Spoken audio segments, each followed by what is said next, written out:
Okay then, guys and dolls, in this video we are looking at protein synthesis. There are two stages. From the previous lesson you should figure out that that is transcription and translation. It's a bit too much to fit onto one page, so I'm going to put it over 2 pages, and the first stage is transcription.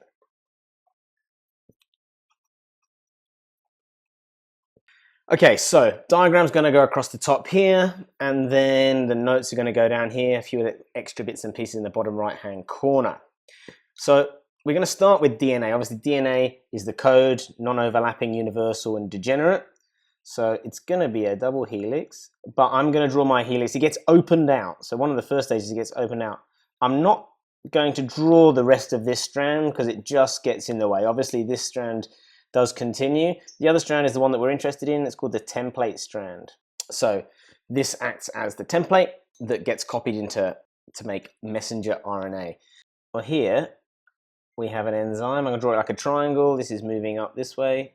And this is DNA Helicase. It's an enzyme that's opening out and unwinding the double helix by breaking the hydrogen bonds that form between the strands. This is all going to go into notes, but I'm going to talk you through it as we go. So we've got bases on our DNA.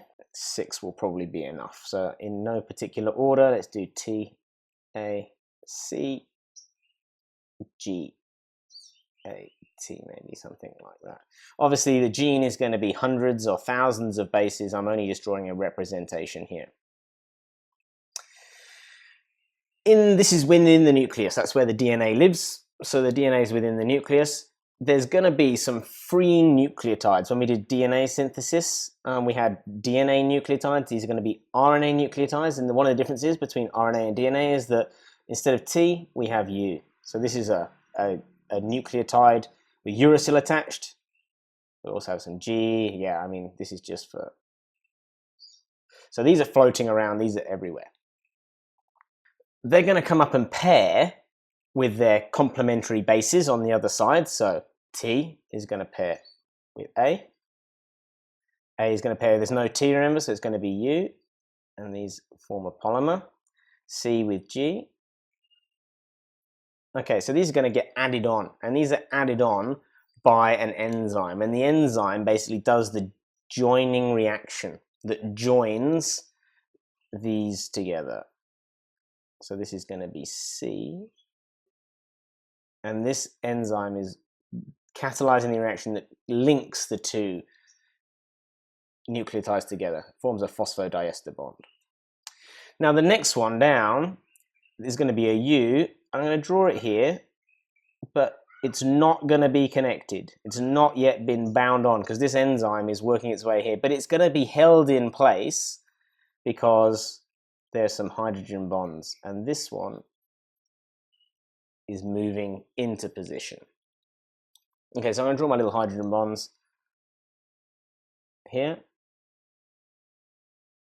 And then this one hasn't got any hydrogen bonds yet. But yeah, most importantly, this is not connected, and this enzyme is doing the joining up.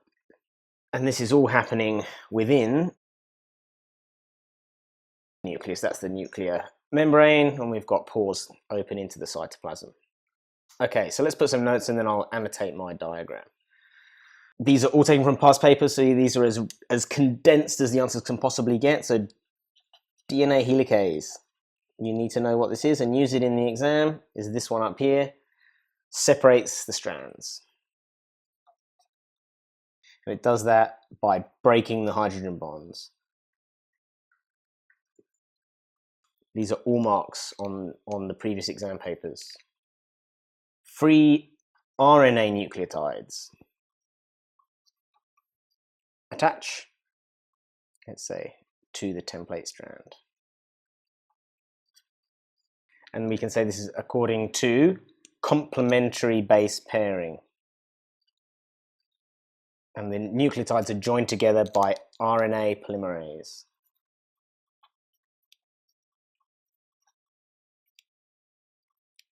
Okay, so a little bit on this. This is the polymer. ACE is the enzyme. It tells us it's an enzyme. So it's the enzyme that makes the polymer of RNA. So we have, if it was DNA polymerase, it would be the enzyme that makes the polymer of DNA. So that's DNA replication. This is making RNA. So this is RNA Polymerase. Again, going back to the biological molecules section, this could easily be it's going to be a condensation reaction, and these bonds are phosphodiester bonds. And then finally, we can say the hydrogen bonds reform. Okay, so what now happens to our messenger RNA? Let's say we've got the complete version of the gene. In fact, let me label this first. I'll label it, and then you can skip ahead and see what's going on.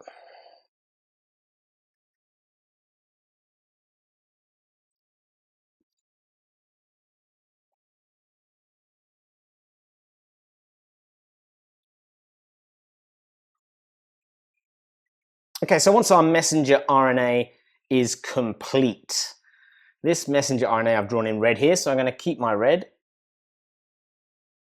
But if we remember back to some of the differences between prokaryotes and eukaryotes, there's some sections within a gene that don't code for the polypeptide chain or the protein or the amino acids. And these sections, if you remember, are called introns. So the first bit of DNA, first bit of RNA that we make contains these introns, and the bits that are not introns, the bits that do code for the bits we're interested in, are called exons.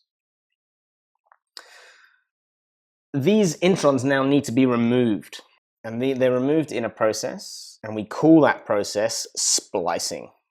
So splicing and slicing is removing the introns. I'm going to leave this blank here. This molecule at the moment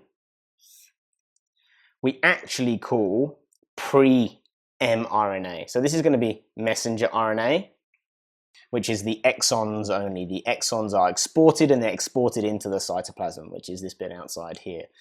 So this, I'm actually going to label it in blue, so I think it will stand out a little bit more clearly. This is called pre-mRNA, and that's converted into messenger RNA. And that process of transforming one into the other is called splicing.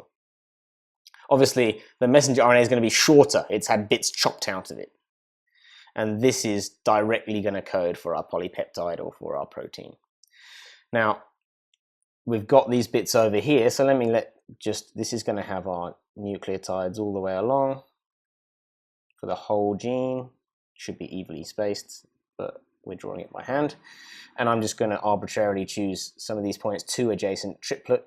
We've got AUG, and then we have CU, and this will be A once it's complete.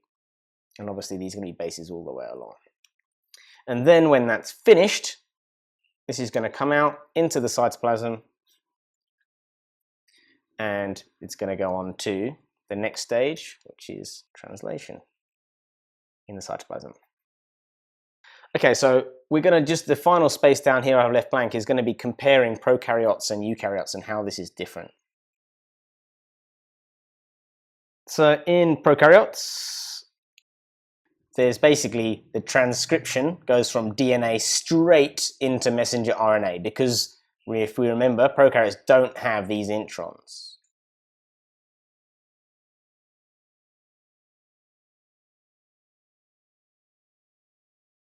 That shouldn't be a capital, I've just capitalized it. So therefore there's no splicing. And in eukaryotes, we go from DNA to pre-messenger RNA into messenger RNA. And then the introns are removed.